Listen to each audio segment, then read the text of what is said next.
Good afternoon, everyone. My name is John Riveros, and I will be your host for today's interview on economic growth and environmental contamination. This is our first economic webinar, global economic webinar. Our central question is simple but powerful. Can we keep growing economically without destroying our environment? To explore this, we're joined with Dr. Samuel Oduniji. He is a researcher in agricultural and applied economics who uses applied econometrics, interdisciplinary approaches, and insights from behavioral economics to study issues related to agricultural, environmental, and resource economics. We'll have around 25 minutes organized in a series of short blocks, and at the end, we'll leave a couple of minutes for closing reflections. Let's jump into our first point. To begin, I would like to clarify our terms. We talk a lot about growth and pollution, but it's not always the same thing. Dr. Samuel, when we say economic growth and environmental contamination, what exactly are we talking about? Oh, thank you so much for inviting me. So when we talk about economic growth, we're trying to refer to an increase in economic production of goods and services over time, and it's mostly measured in GDP per capita. And then coming to contamination, or when we say environmental contamination, we're trying to talk about the harmful substances or pollutants that are being released into the air, into the water, into the soil that degrade environmental quality and it poses risk to ecosystems and then human health. So those two, they are kind of intertwined, they go together in a certain way. Right. Yeah. And historically, humanity has been like having these two perspectives, right? Since we got like the evolution of the economic societies, and we start to witness that there is a damage, a potential effect or externality in the environment, right?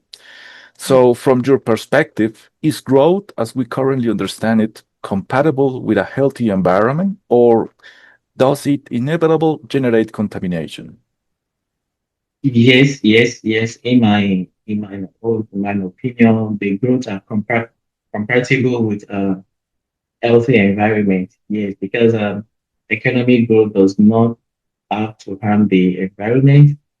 But however, the way growth usually happens, a lot of natural resources, energy, and pollution technologies, they lead to environmental damage. So if growth is achieved in a cleaner, more efficient way, I think it can be less harmful to the environment.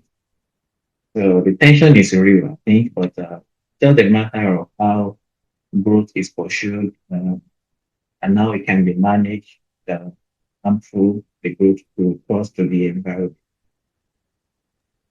Okay, great. Yes. A very common narrative is that if we want jobs and development, we have to accept more pollution, at least in the short term, right? That's like the economically dominant perspective. So, Dr. Samuel, is this trade-off inevitable or is it maybe a false dilemma? Um, I would say the trade-off is not inevitable in the sense that pollution does not have to happen just because the economy is growing, right? But with the right technology and policies in place, I believe growth can happen with little or less environmental damage. So I would say it's a false dilemma because we do not have to choose only one, especially now with high technology.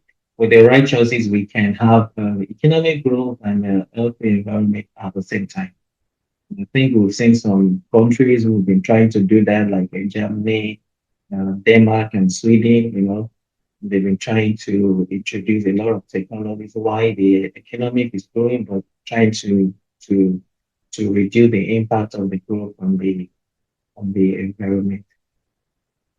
Yes, exactly. I was right ahead going to ask you about a potential example where potentially this environment protection could actually produce economic benefits. And you pointed out the German case, right? Which is like this transition between the different technologies that might exist between like contamination vehicles, for example, which they are switching to electronic vehicles. I guess Mm. that could be an example of this potential transition, right? But we're also facing like different dominant rhetoric from industrialized countries like the United States, which they are also like getting back to old practices like oil exploitation and things like that, which are maybe are not so helpful to the environment, right?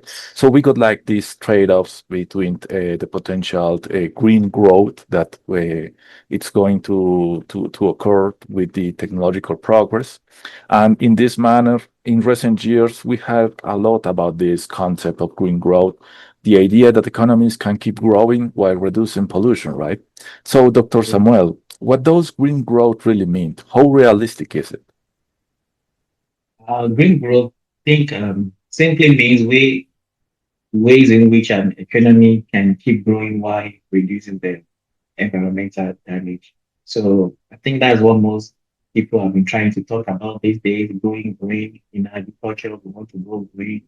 Um, Coming to environmental impact, people are talking about growing green. So it simply means you want to keep growing, but then you want to have a less impact on the. Yes, exactly. And it's like a challenge right now for humanity to do this trade-off essentially. And in this current evidence that we're witnessing today is like with the development of the artificial intelligence or other technologies.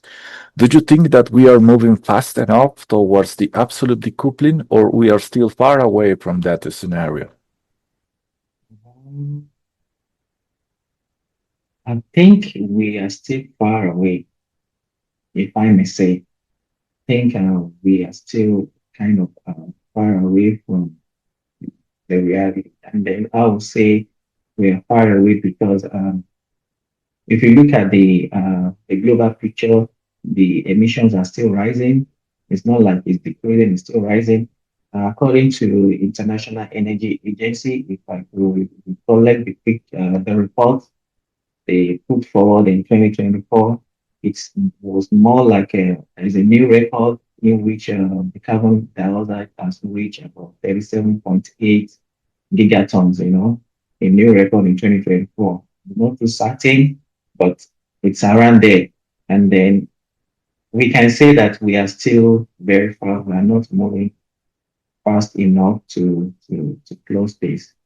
But I think there are progress in some countries, maybe number of economies that they managed to grow while they're trying to stabilize or reduce pollution, like the case of Germany and Denmark and Sweden. I was making an example of the other time.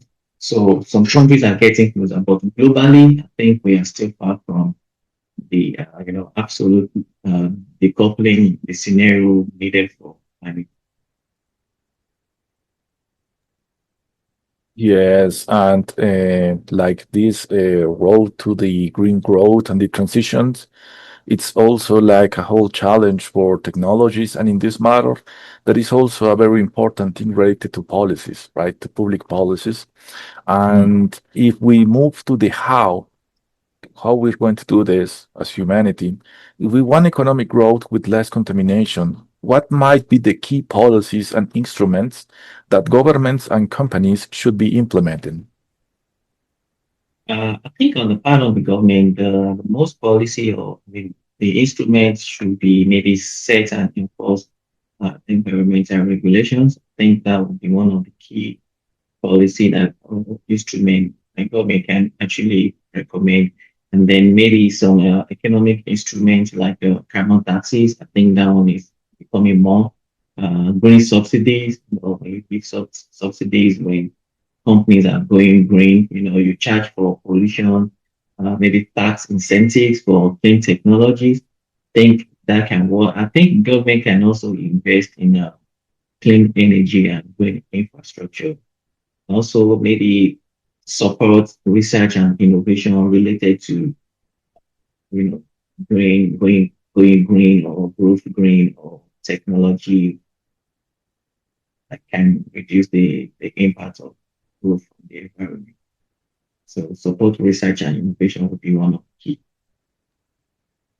Very nice. So, from this experience and the whole set of instruments and policies that you described, which one or which couple would you say that they are most effective in practice? Which one do you think that they should be like applied to the countries and maybe for those countries that are still developing? Um, I think the first one would be government, government trying to set and then enforce environmental regulations. That would be one of the, top priority. Um, I think also on the part of the friends or individual, there should be maybe awareness, design environmental friendly products, try to create awareness so that people or firms can also know the importance of this topic we are talking about. Then carbon taxes is growing everywhere. That could be one of the tools. So I think those are the three that I can think of. The government set and enforce environmental regulation on part of the firm for people can create awareness of what is going on. And the government can introduce some of these economic instruments like tax incentives, carbon taxes, green subsidies. All these economic instruments can actually work as well. And that would be my thought. So growth. Okay. So sometimes the debate focuses only on governments and very large corporations, right? Mm, And I would say that also the citizens and the daily life routines also play an important role, right? So, mm, Dr. Samuel, maybe what can ordinary people do to influence the relationship between growth and the environment? Because sometimes we are really too abstract into the macroeconomic stuff and we look at the macro variables, but maybe the individual decisions could make a difference, right? So, yes, I would like to repeat the questions in this matter that maybe what can ordinary people do to influence this relationship between growth and environment? Okay, one thing that comes to my mind is about changing the consumption habit. So people can adjust to change the consumption habit by maybe using less energy, reducing waste, and choosing sustainable products. And then people can vote and speak up to support policies and leadership that prioritize sustainable growth, and then also creating awareness towards sustainable energy. These are some of the things that ordinary people can, the citizen can do, uh, showing the importance of education and information through these awareness towards sustainable energy.